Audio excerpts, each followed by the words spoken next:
Sindh public commission जे चटाभेटी जे लिखत पास कंदड़ 760 वेटरनरी डॉक्टरनि खे बग़ैर इंटरव्यूज़ जे ऑफर आर्डर ॾिना वञनि।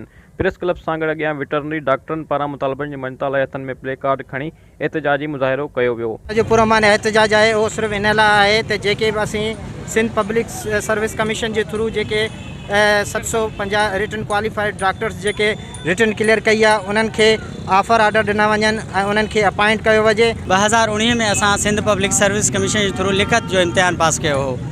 उन खां पोइ रिज़ल्ट अचण खां पोइ 750 डॉक्टर आहिनि उहे Sindh public service commission through written में पास थिया आहिनि। हमारा मुतालबा है कि हमें जल्द से जल्द जो है वो अपॉइंट किया जाए। हम सब रिटन पास क्वालिफाइड वेटरनरी डॉक्टर्स हैं। 750 छोकरा आहिनि जे रिटन क्वालिफाई कई आहे। असांजूं पोस्टूं 2100 खाली आहिनि सॼी सिंध में। CM सिंध सैयद मुराद अली शाह ऐं मिनिस्टर लाइफ स्टाक अब्दुल बारी पताफी खे अपील था कयूं त असां जेके SPSC टेस्ट पास कंदड़ डॉक्टर आहियूं सभिनी खे ऑफर आर्डर ॾिना वञनि जीअं असांजो रोज़गार हली सघे। हिननि चेयरमैन बिलावल भुट्टो ज़रदारी, वज़ीर आला Sindh, minister livestock and fisheries Abdul Bari Khan पिताफ़ी ऐं ॿियनि खां अपील कई आहे त मुतालबा मंज़ूर कया वञनि ऐं इन सां गॾोगॾु सिंध में ख़ाली पियल 2100 वेटरनरी डॉक्टरनि जूं जायूं पिणु भरियूं वञनि। कैमरा टीम सां गॾु अंजुम आफ्ताब निज़ामाणी, सिंध TV न्यूज़ सां गॾु।